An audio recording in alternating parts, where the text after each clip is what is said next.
I was found guilty of 3 counts of contempt of court by 2 judges. There was no jury to find me guilty, just 2 appointed judges. As I sat in court, I could not believe what I was hearing. Both judges found me guilty because they believed I breached the reporting restriction on a Muslim child rape gang trial. They also came to the conclusion that photographing Muslim child rapists while asking them questions before they entered court for their verdict created anxiety for the poor Muslim paedophiles. For that, I was to be punished with the full might of the British judicial system. Let me now outline to you what happened in my second trial for contempt of court. The original verdict was appealed due to unfairness.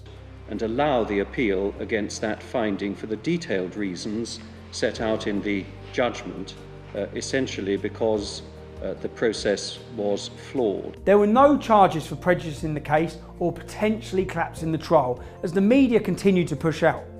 They originally tried to bring those charges last year, but they had to remove them as it had been proved in court twice.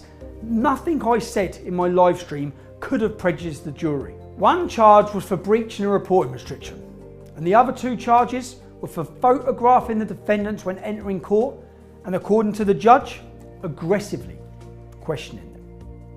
Both of these acts, the Attorney General and the government claimed could have made these poor Muslim child rapists feel anxious and therefore not be able to participate in their trial fully.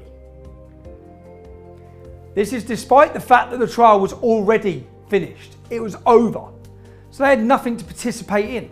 The trial had finished and the jury had retired to decide the verdict, which all came back as guilty. Let's look at the anxiety charges first and see what I actually said. So I'm at Leeds Crown Court, where these men here, let me see. Oh lads, how you feeling? How you feeling about your verdict? How you feeling about your verdict? How you feeling about your verdict? What verdict? How you feeling about the verdict? You got your prison bag for you? Yeah, look at you. Got your bags for you? You got your bags for you? Yeah.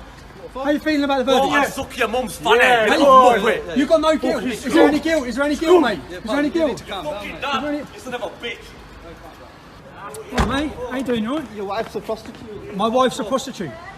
My wife's a prostitute. How you doing, mate? What are you in court for today, if you don't mind me asking? I've been seeing your mum. You've been seeing my mum. Another comment about a woman. What are you in court for, mate? How's the trial gone? How's the trial gone? Yeah, how's the trial gone? How's the trial gone, bro? I'm the one in court. You're the one in court, yeah? Why is he carrying your bag then? Anyway. Another comment about your mum.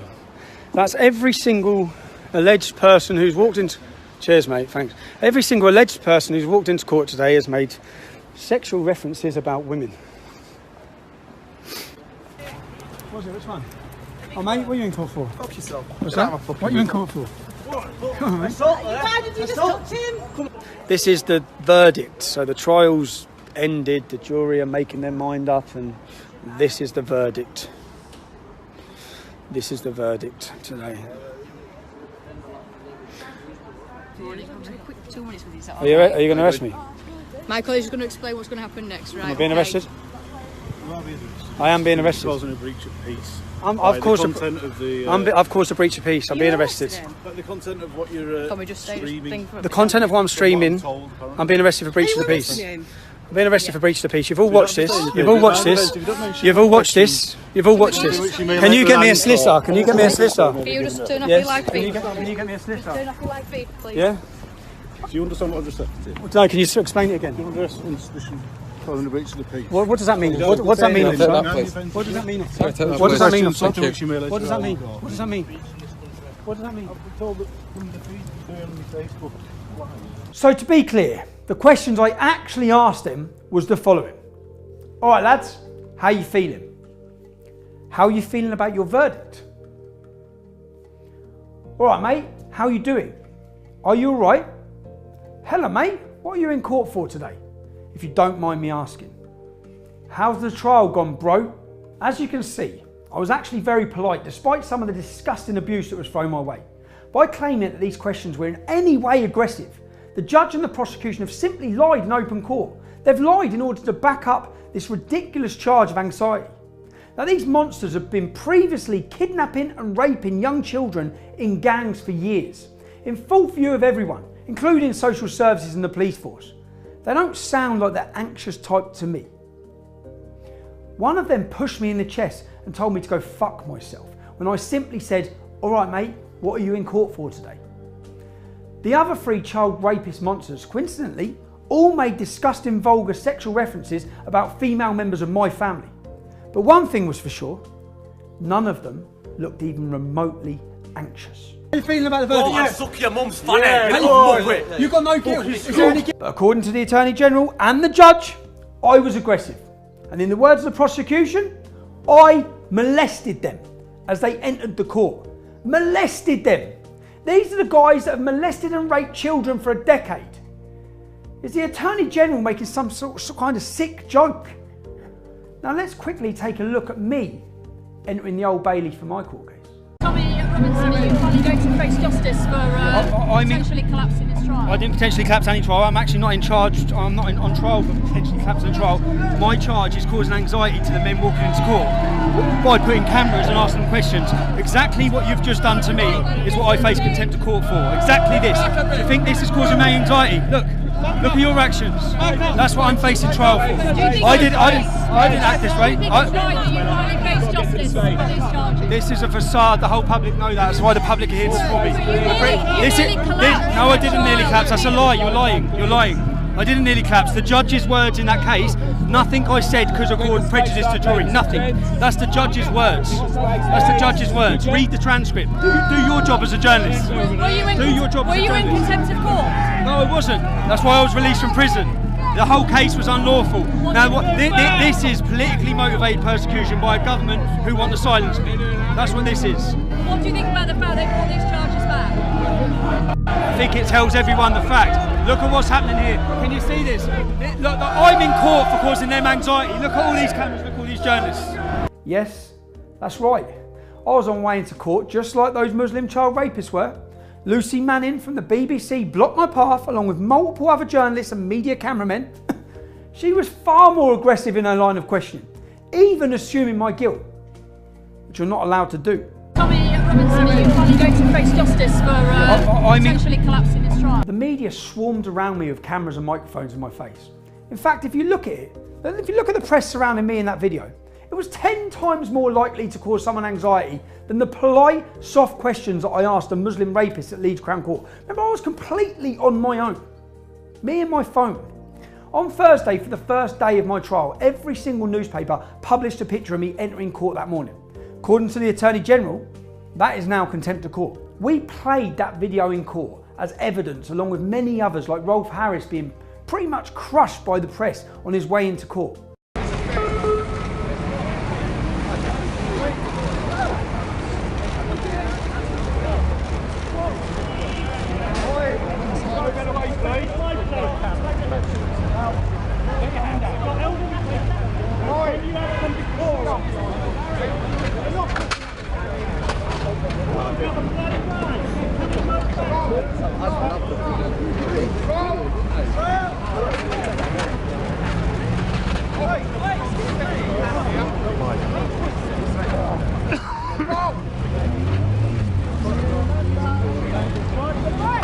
However, the judge and the prosecution completely ignored the fact that every other newspaper and journalist questions and photographs defendants entering court every single day across our country. But in my specific case, the Attorney General decided for the first time in British history that when Tommy Robinson politely questioned the now convicted Muslim child rapist, it amounts to contempt of court and could have interfered with the court's proceedings by leaving the defendants in an anxious state of mind. Simply ask them, how are you feeling? I knew the entire system was corrupt when the judge unbelievably agreed with the Attorney General. This has effectively set precedent. Questioning any defendant is contempt of court. Will you ever see another journalist arrested and prosecuted for asking questions or photographing a defendant entering a court? Of course you won't. Of course you won't. Because the Attorney General spent 5 months trying to invent something. Trying to invent something they could fit me up with. And therefore this will be a complete one-off, designed solely to fit up Tommy Robinson. This is a total abuse of power. Now let me address the final charge, breaching of Section 4.2 reporting restriction.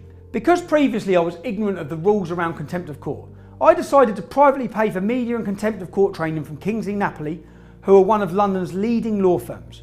I was keen not to break the law again, and this training taught me all the rules around contempt of court and what I can and can't say, the rules of what I can do. I also downloaded and read the judiciary's own paper called Reporting Restrictions in the Criminal Courts, which is available to download on the judiciary's own website, their website. The Lord Chief Justice himself introduces this report, stating that it's a practical guide for judges and the media on the statutory and common law principles which should be applied with regards to reporting restrictions.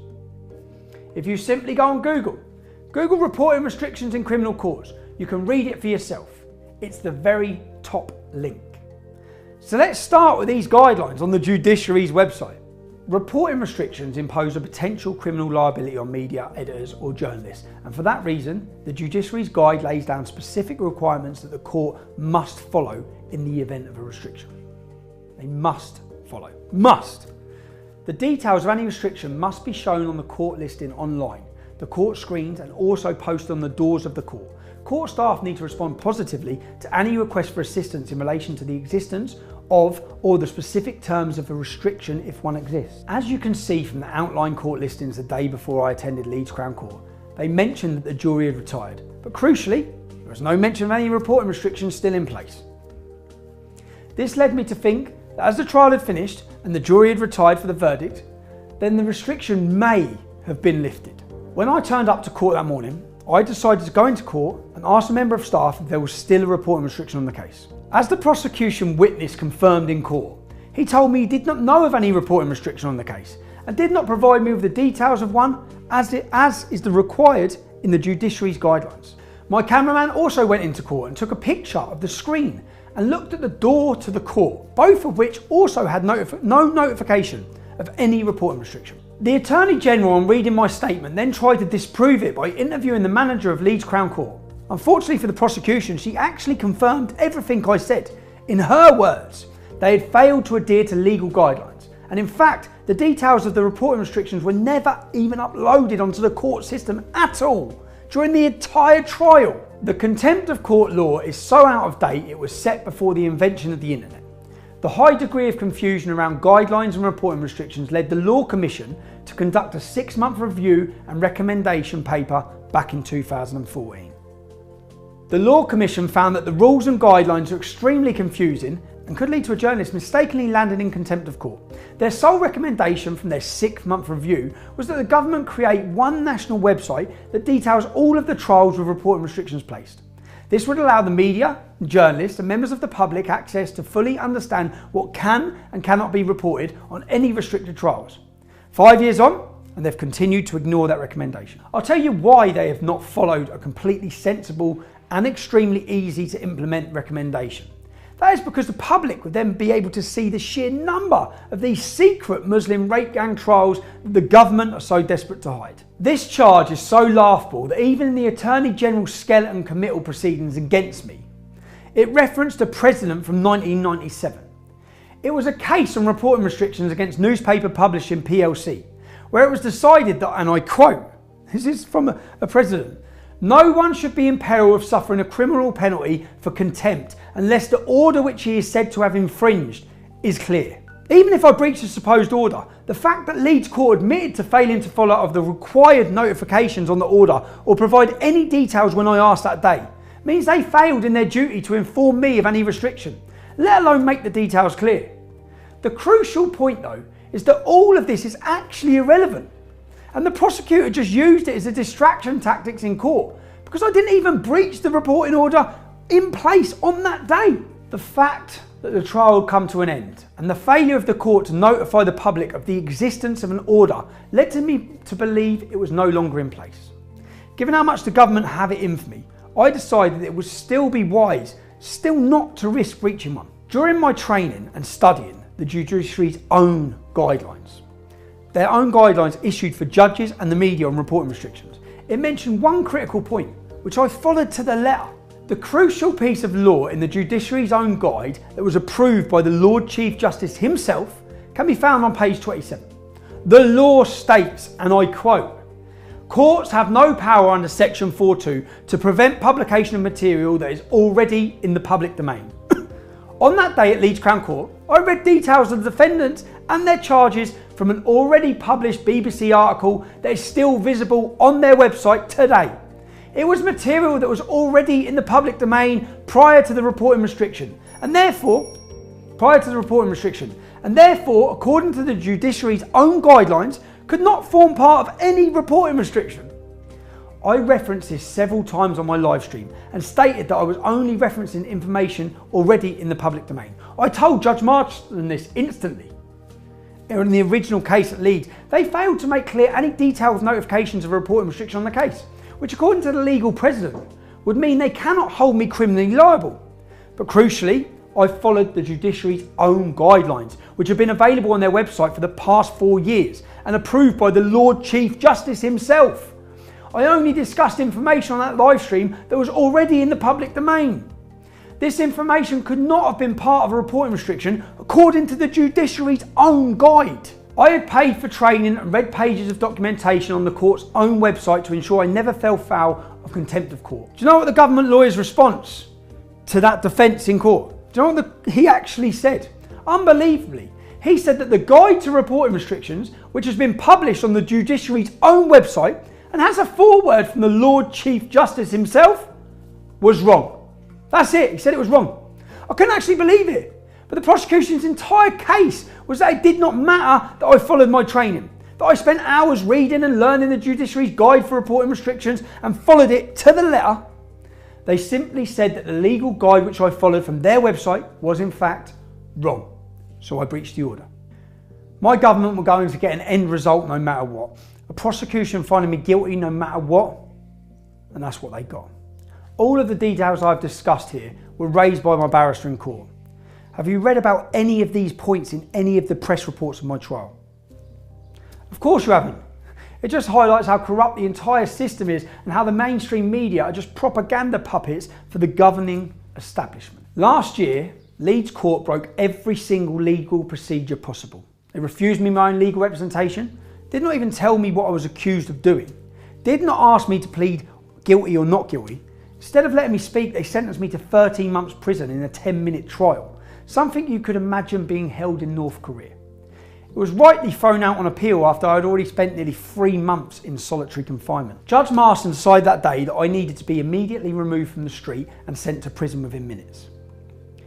The Muslim child rapist with 16 witness statements detailing the rape and torture of many children he deemed were no risk to the public and provide them with bail so they could continue to walk the streets alongside mine and your children. One of those monsters decided to do a runner the week before the case finished, and it's believed he is still hiding in Pakistan. That dangerous child rapist monster was on the run for months before the reporting restriction was lifted. This meant the press could not even tell the public or warn them, or appeal for witnesses, or try and find out his whereabouts. The government's #1 priority, first and foremost, is to ensure the safety of the British people. But it appears the need to suppress the scale of these gang rapes across the country trumps everything else.